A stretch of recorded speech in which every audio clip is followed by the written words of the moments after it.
Nós hoje pretendemos, se o Senhor nos permitir, encerrar o capítulo 14 de Apocalipse.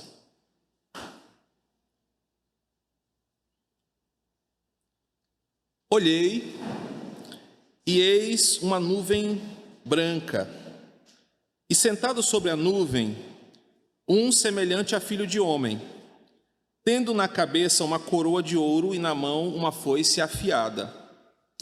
Outro anjo saiu do santuário, gritando com voz forte para aquele que estava sentado sobre a nuvem: pegue a sua foice e comece a colher, pois chegou a hora da colheita, visto que os campos da terra já amadureceram.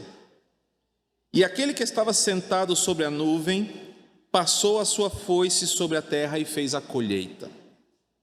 Então outro anjo saiu do santuário que se encontra no céu, tendo também uma foice afiada. Ainda outro anjo saiu do altar, o anjo que tem autoridade sobre o fogo, e clamou com voz forte ao que tinha a foice afiada, dizendo: pegue a sua foice afiada e ajunte os cachos da videira da terra, porque as suas uvas estão maduras. Então o anjo passou a sua foice na terra, ajuntou os cachos da videira da terra e os lançou no grande lagar da ira de Deus. O lagar foi pisado fora da cidade, e correu sangue do lagar, chegando até a altura dos freios dos cavalos, numa extensão de cerca de 300 quilômetros. Uma passagem, no mínimo, intrigante para nós nessa manhã. Queridos, o capítulo 14 está chegando ao final, e chegando ao final com uma mensagem completa. Se você acompanhou o capítulo 14, você percebe que ele tem uma visão panorâmica completa da história entre a ressurreição de Cristo e a sua volta. João nos ensinou como igreja a nossa trajetória ao longo dos séculos, enquanto aguardamos a volta de Jesus. João recebeu essa visão e recebeu essa mensagem que mostra a soberania de Deus ao longo de todas as épocas. Do versículo 1 ao final deste capítulo, percebemos a soberania de Cristo reinando sobre tudo e sobre todos. O capítulo começa falando sobre essa soberania, fala sobre a segurança da salvação dos eleitos, fala sobre o juízo inevitável e terrível. Obrigado, Ben. O juízo inevitável e terrível que virá sobre os ímpios. O capítulo fala sobre o descanso dos santos na morte e também fala sobre o fim doloroso do ímpio. E agora o texto vai nos falar de uma colheita final, o destino final de justos e ímpios, uma colheita sobre a terra e uma ceifa de cachos de videiras maduras sob a ira de Deus. O pano de fundo que João parece ter em mente aqui é Joel capítulo 3, verso 13, que fala sobre essa colheita da parte de Deus em sua ira contra este mundo em pecado. Então está aí na tela o texto que mostra como Deus virá fazer essa colheita final. O texto fala basicamente de dois anjos, nós percebemos isso, são 3 anjos, mas 2 anjos com vozes fortes.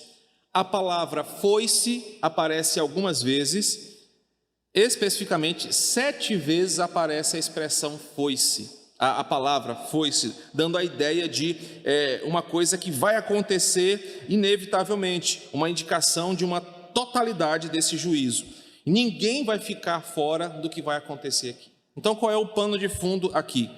É a ideia de que haverá um juízo final, o momento da história onde Deus irá separar para um destino final justos e ímpios. E o texto fala dessas 2 colheitas. Uma colheita, no primeiro momento, que vai ser destinada para usufruto do Senhor, e uma outra colheita que será o depósito da ira de Deus, mas mostrando que, por causa dessa afirmação, foi-se afiada, e 7 vezes a palavra foi-se sendo repetida, a intenção de João é dizer: vai acontecer, vai abranger todo mundo, ninguém vai ficar de fora. Então acompanhe com detalhes o verso 14.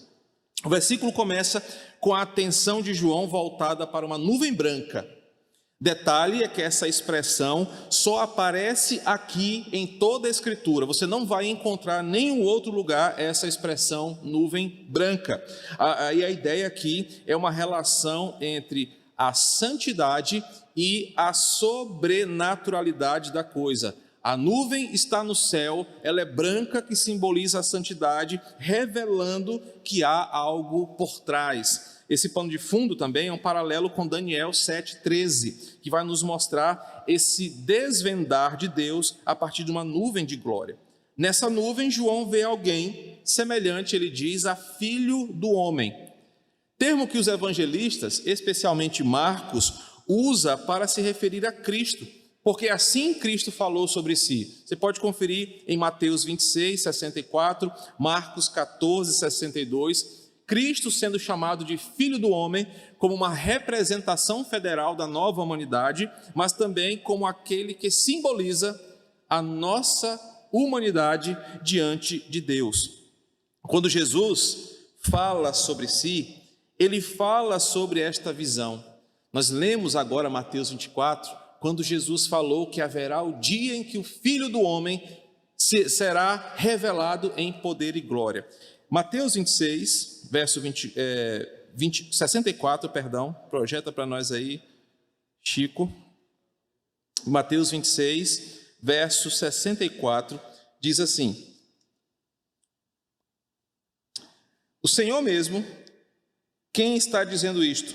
Mas eu lhe digo que, desde agora, vocês verão o Filho do Homem sentado à direita do Todo-Poderoso e vindo sobre as nuvens do céu. João está exatamente vendo esta cena, o cumprimento desta profecia, o dia em que Cristo virá julgar vivos e mortos, recolhendo para si os que são seus e punindo eternamente os inimigos do Senhor. Vamos só fazer uma conexão didática aqui. Enquanto o capítulo 13 projeta a expansão do ímpio, o capítulo 14 termina com um juízo final terrível sobre o ímpio. E na sua visão, João vê Cristo, versículo 14, coroado com uma coroa em sua cabeça de ouro e na sua mão uma foice afiada. João parece estar vendo o Rei da Glória do Salmo 24 e que em sua mão segura uma foice afiada, simbolizando que ele não veio para ser humilhado, ele não veio mais para servir, ele não veio mais para dar exemplo de humildade, mas ele veio para trazer justiça, punição e juízo sobre esse mundo. João vê Cristo glorificado com uma coroa de ouro, em sua mão uma foice afiada para punir e separar as coisas do que é santo, do que é profano, e ele vê o dia do juízo final. Verso 15 e 16 nos mostram que de repente sai um anjo do santuário. O santuário aqui nós já aprendemos nos capítulos 5 e 6, que é onde está o trono de Deus, a habitação de Deus. Esse anjo sai de dentro do santuário, da presença de Deus, o que dá a ideia de que ele vem com uma notícia. Lembre-se, a palavra anjo no grego aqui escrita é mensageiro.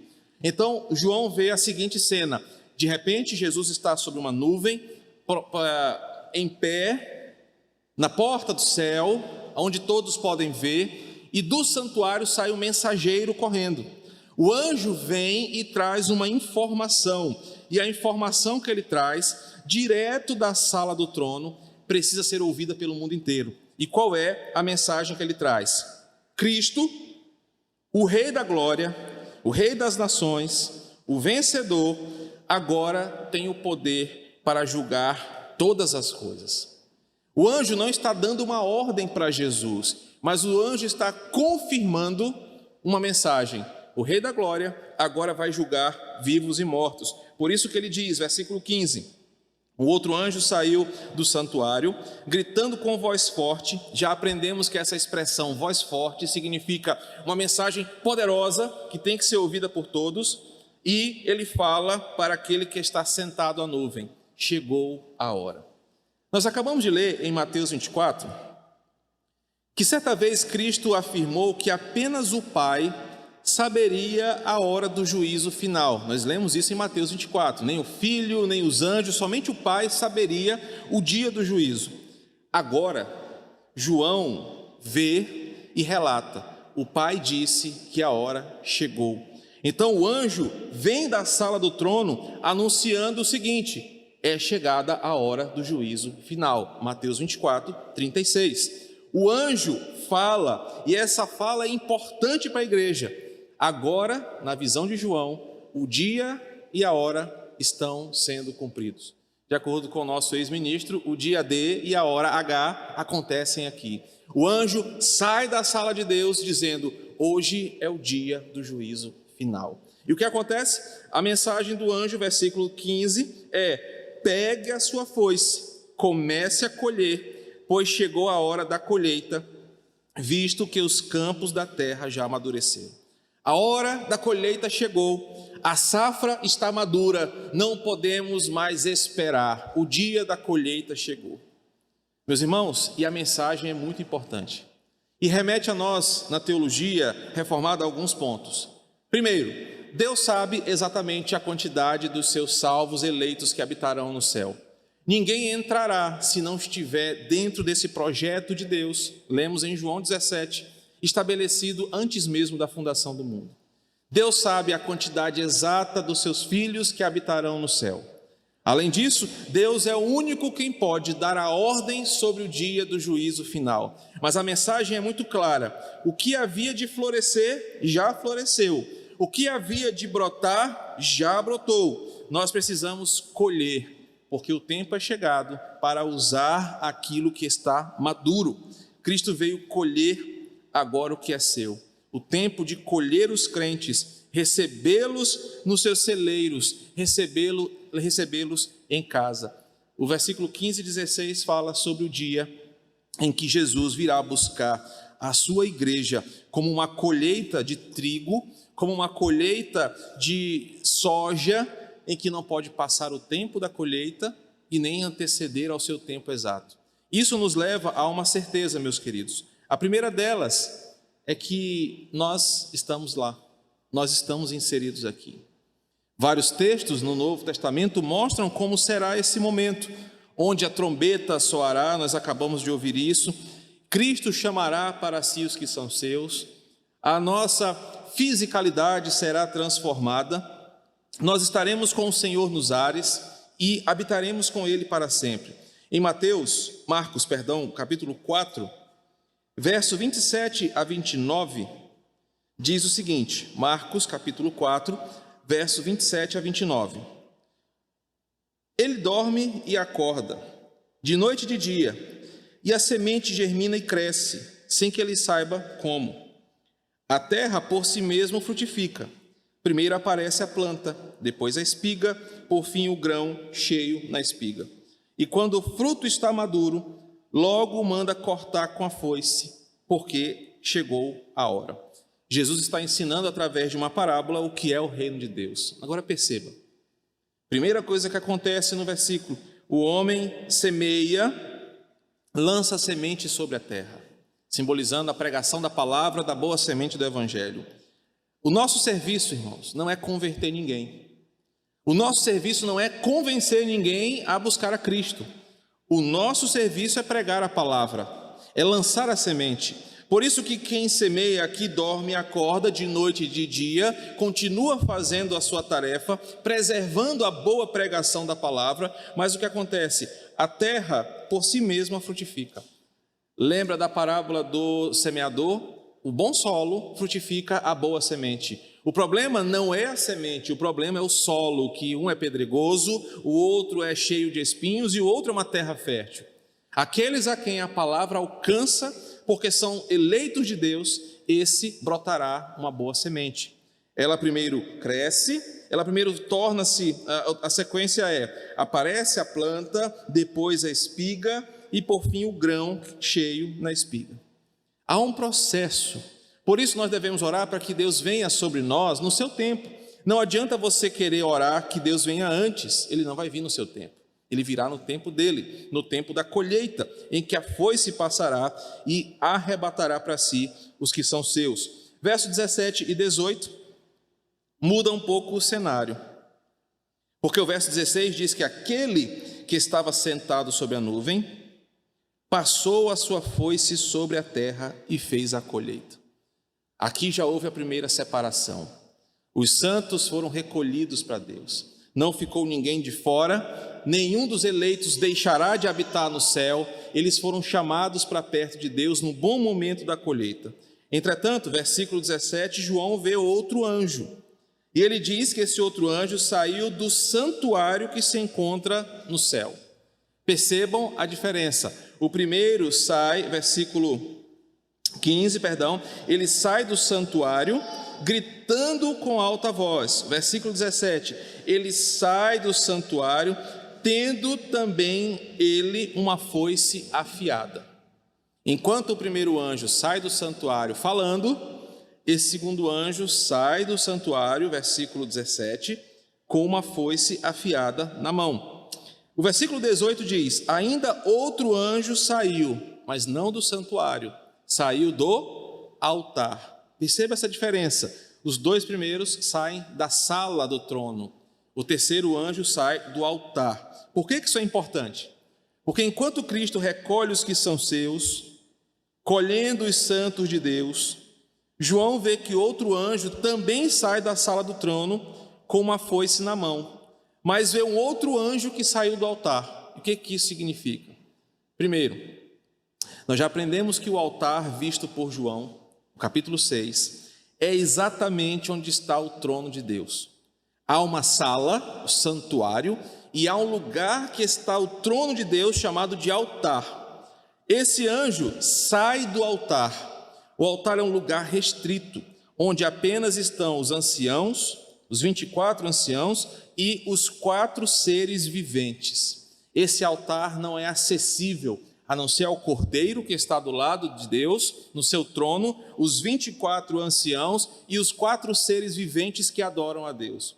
Só que em Apocalipse capítulo 6, nós aprendemos que debaixo desse altar, ou seja, prostrados na beira desse altar, estão os santos orando dia após dia ao Senhor, para que a história tenha um fim. Apocalipse 6, versos de 9 a 10. Existem santos ali orando para que Deus responda à injustiça desse mundo com o seu juízo. Então, o que João está vendo aqui? O momento exato onde Deus decide responder à oração da igreja. É do altar, da mão de Deus, do trono de Deus, que vem o anjo e recebe da mão de Deus uma foice afiada. Isso significa o quê?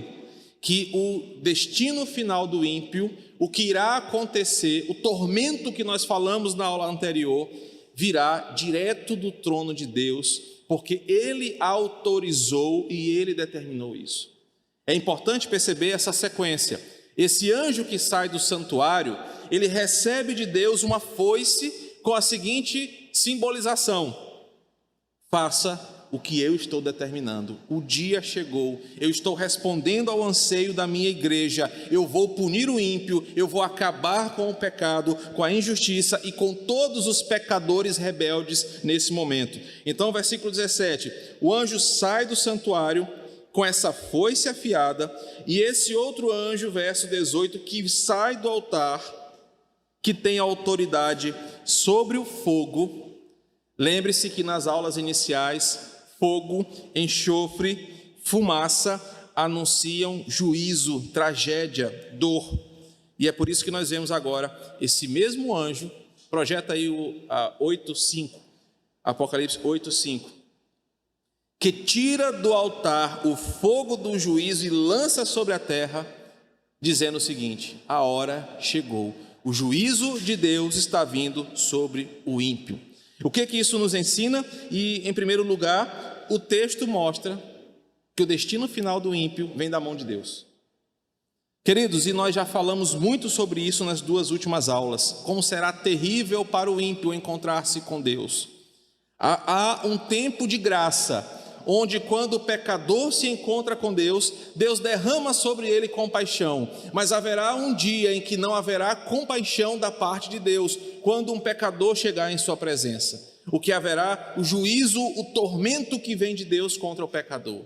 E esse texto mostra que Deus, ele é esse responsável direto sobre a punição do ímpio. Quem pune o ímpio não é a igreja, quem pune o ímpio não é o pastor, quem pune o ímpio é o próprio Deus. Mas observem, ele não faz isso propriamente dito. Ele designa seus anjos para cumprirem o seu juízo. Não será o próprio Deus encarnado que vai fazer sangrar o ímpio. Não será o próprio Deus encarnado que vai massacrar, atormentar o ímpio, como vimos do verso 6 ao 12. Mas ele designará anjos para que cumpram a sua ordem.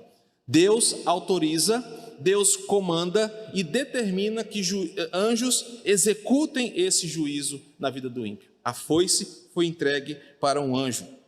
Em segundo lugar, esse trecho nos ensina que o juízo vem do altar de Deus, como uma comprovação para nós, que o ímpio não será tido por inocente e nem Deus por carrasco.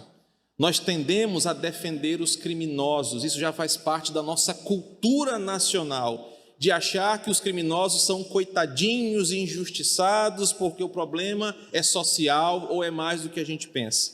Esse texto elimina esse nosso capricho por defender malfeitores. O texto deixa muito claro: o ímpio sofrerá a punição da lei, não haverá recurso, não haverá segunda instância, não haverá habeas corpus, não haverá nenhuma fórmula humana para que incrédulos habitem na presença de Deus. O texto ensina que, como resultado da rejeição dos incrédulos à palavra, como resposta ao seu comportamento impuro, à sua desobediência a Deus, Deus prefere ouvir a sua igreja. E a igreja, no capítulo 6, está clamando: até quando, Senhor? Até quando o Senhor virá a tua igreja sofrer e não fará nada? O texto ensina que Deus, em um determinado momento, que só Ele sabe, acabará com essa expansão de graça e depositará só juízo e ira sobre o ímpio. Não adiantará dizer: oh, coitadinho, mas ele não ouviu o evangelho. Oh, coitadinho, o problema foi a igreja que não fez nada. Poxa, Deus, você é muito carrasco porque me ensinaram que você ama todo mundo do jeito que é. O texto diz: Deus não tratará como inocente o ímpio, e muito menos aceitará que alguém o diga como sendo um carrasco, alguém que não ama, pois ele derramou sobre esse mundo um tempo para que o pecador se arrependesse, e ele não fez. Em terceiro lugar, os versículos 17 e 18 nos ensinam que a foice está afiada. A foice afiada aqui simboliza a precisão da ceifa. As mulheres, dona de casa, e aqueles que são apaixonados pelo History Channel sabem a diferença que uma faca afiada faz. Fazer uma faca, uma boa lâmina muito afiada. Lá em casa, quando tem que cortar algumas coisas, ela amor, ela mesmo já faz, já ensinei, eu estou lá na frente, né? Amor, assim que você amola uma faca, ó, aprendeu? Pronto, não me chama mais. Então ela amola a faca. E aqui a representação é a mesma. A foice afiada significa Deus, estou esperto, Antônio, mas rapaz, a ideia é a seguinte: serão ceifadas todas as vidas que serão punidas. Observe o versículo 18.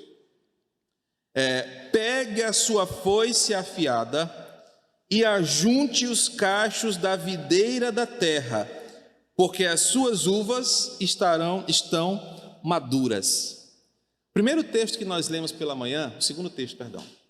Os homens estarão se dando em casamento, estarão casando, bebendo, comendo, comprando, vendendo, fazendo planos, quando de repente o texto fala: o Filho do Homem surgirá. E nessa hora, planos serão interrompidos, carreiras serão interrompidas, vidas serão tiradas, porque chegou o dia final. Queridos, e eu quero que você perceba ou imagine a severidade do que está acontecendo aqui. Chegará um momento em que Deus não se importará com os seus planos para amanhã. Tiago capítulo 4, versículo 15. Deus não se importará com o que você deixou para fazer amanhã, porque Ele determinou que naquele dia, naquele momento, haverá um encontro com Ele, vindo sobre as nuvens para julgar a terra. Vivos e mortos serão julgados. Os salvos serão promovidos ao lar celestial. Os ímpios serão ceifados. E a memória que João tem aqui é uma memória que simboliza o que vai acontecer. A foice afiada não levará nem mais nem menos, ela será precisa. Por isso, no inferno não haverá inocentes, assim como no céu não haverá culpados ou ímpios. A precisão do corte mostra que Deus sabe o que está fazendo e que não ficará ninguém de fora disso. E aí o verso 19 diz o seguinte: então o anjo passou a sua foice na terra, ajuntou os cachos da videira da terra e os lançou no grande lagar da ira de Deus. Eu vou por partes aqui. Um antigo comentarista disse o seguinte, que a divisão que Deus fará será baseada também em Mateus 24. Deus ajuntará do seu lado a igreja e do outro lado todos os ímpios. Não imagino como seria essa divisão, mas a ideia que dá é que visivelmente haverá uma distinção. Do meu lado de cá, os que são meus, vinde benditos de meu Pai. Do lado de lá não vos conheço, apartai-vos de mim, malditos, para o fogo eterno. O texto parece fazer essa divisão, porque o anjo vai ajuntar e colocá-los no lagar da ira de Deus. Um lugar onde pecador vai finalmente se encontrar com Deus. Mas que encontro terrível, que encontro tenebroso o ímpio terá com Deus.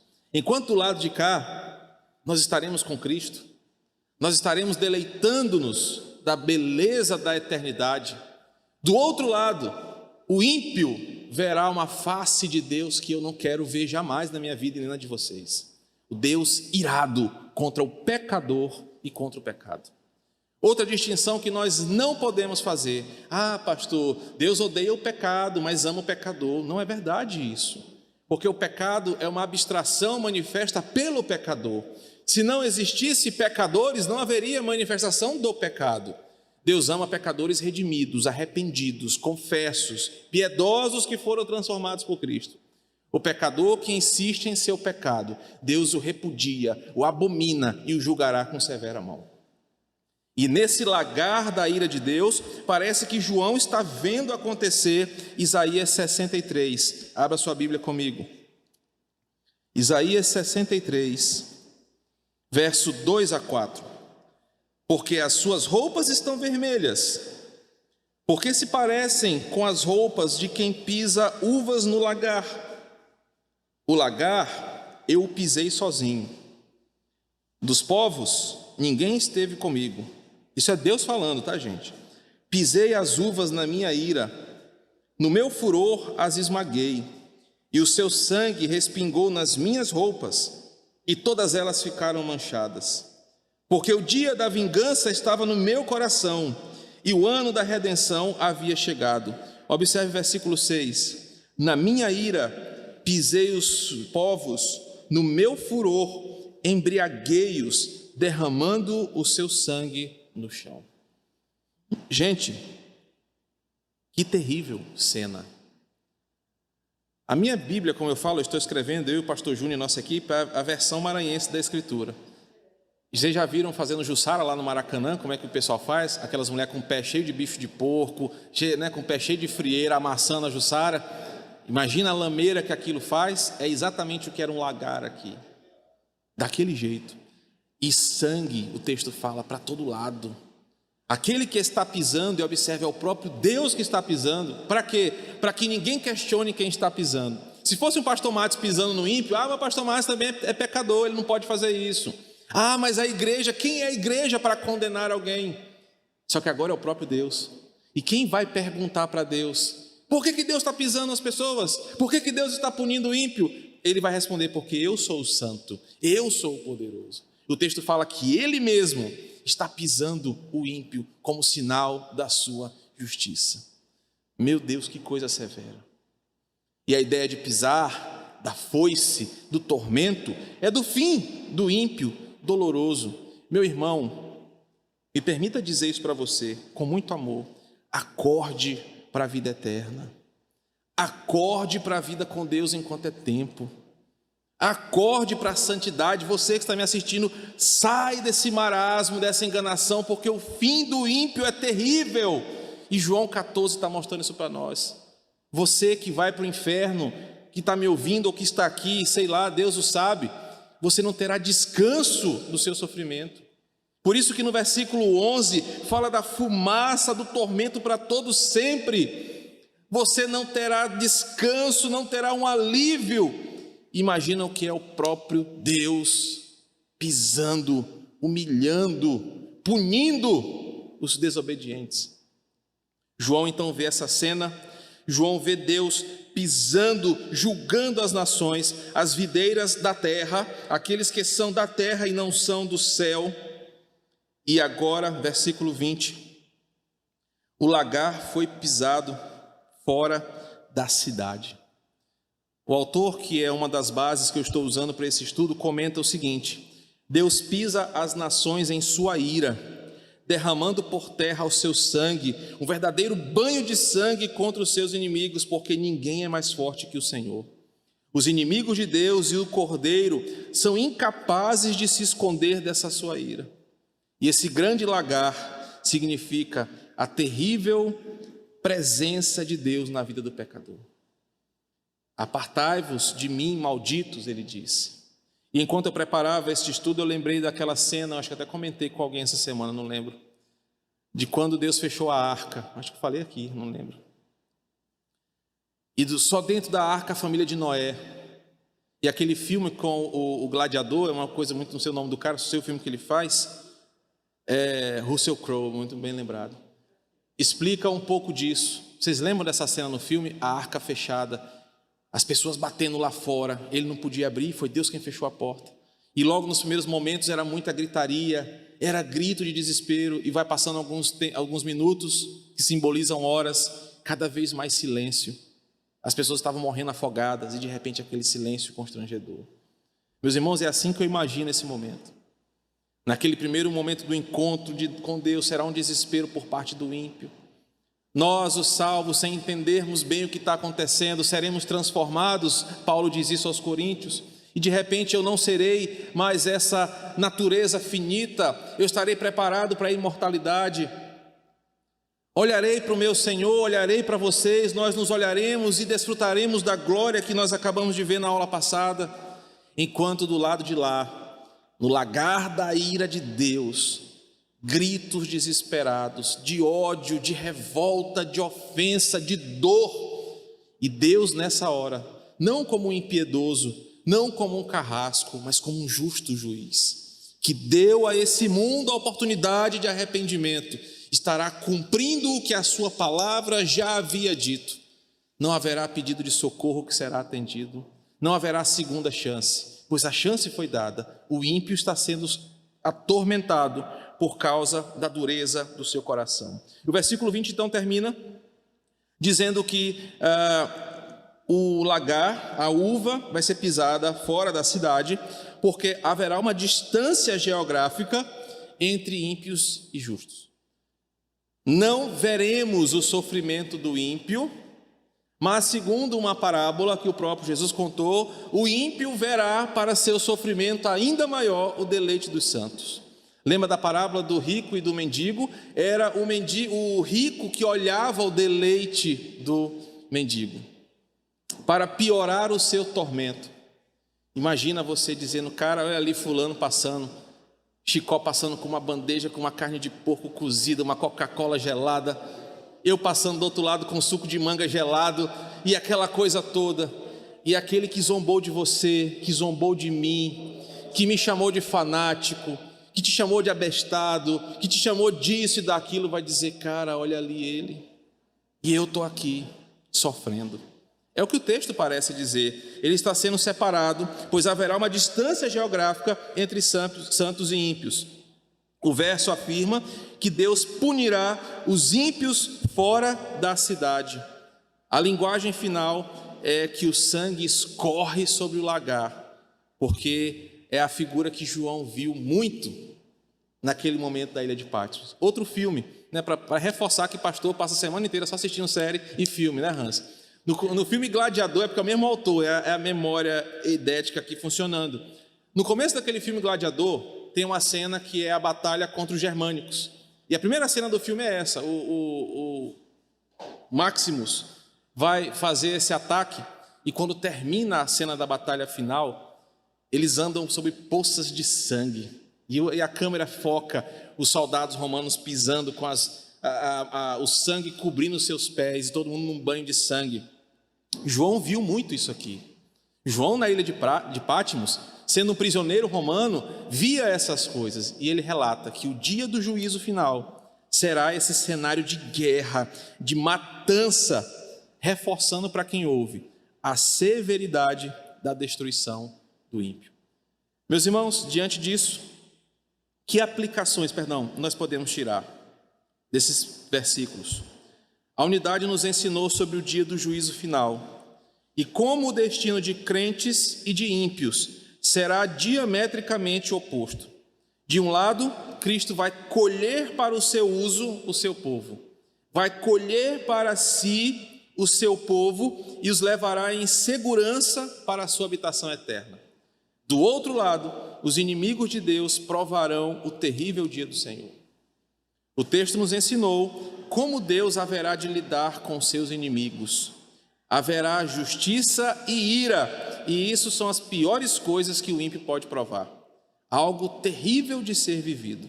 E por fim, o texto nos exorta ao arrependimento, ao clamor e à gratidão a Deus pelo livramento desse tão terrível dia. Que esse texto te provoque a hoje chegar em casa e agradecer: Senhor, obrigado, porque eu não vou passar por isso, porque eu estou guardado em Ti. E a lembrar daqueles que são ímpios, desobedientes ao Evangelho, a orar por eles, evangelizá-los, pregar a palavra, para que eles possam se arrepender dos seus pecados. Vamos orar? Senhor, aplique essa palavra no coração da Tua igreja, em cada um de nós. Que beleza é olhar para o livro de Apocalipse e ver que, como o Senhor planejou e determinou a habitação segura da Tua igreja. Haverá um dia em que nós aqui, aqueles que já morreram antes de nós, aqueles que são Teus, independente da forma como morreram, estarão com o Senhor nos ares, e não lembrarão mais da dor da morte, do sofrimento, mas serão colhidos para Ti, e lá desfrutaremos da eternidade com o Senhor. Mas Deus, quão terrível será a realidade do ímpio. Por isso, obrigado pela Tua graça que nos salvou. Obrigado pela bênção da salvação que vem de Ti. E obrigado, Senhor, porque dia após dia o Senhor nos preserva em salvação. Mesmo quando queremos cair, mesmo quando caímos em pecado, o Teu Santo Espírito nos convence, nos chama ao arrependimento e nos dá uma nova chance. Obrigado porque em Ti nós estamos seguros, em nossa salvação, em nosso destino final. Oramos por aqueles a quem conhecemos, Senhor, que insistem na dureza dos seus corações, que insistem em seus pecados. Deus, pedimos por misericórdia, mas também pedimos por justiça. Pedimos que a Tua poderosa mão santa faça a Tua vontade sobre esse. O nosso desejo é que os nossos familiares, os nossos amigos, os nossos vizinhos, os povos de perto ou de longe, conheçam ao Senhor, se dobrem diante de Ti em confissão de pecado e arrependimento, para não provarem desse dia aqui, mas seja feita sempre a Tua vontade. Obrigado por este encontro, nos leva em paz para desfrutarmos o dia do Senhor de forma abençoada. Assim oramos em nome de Jesus.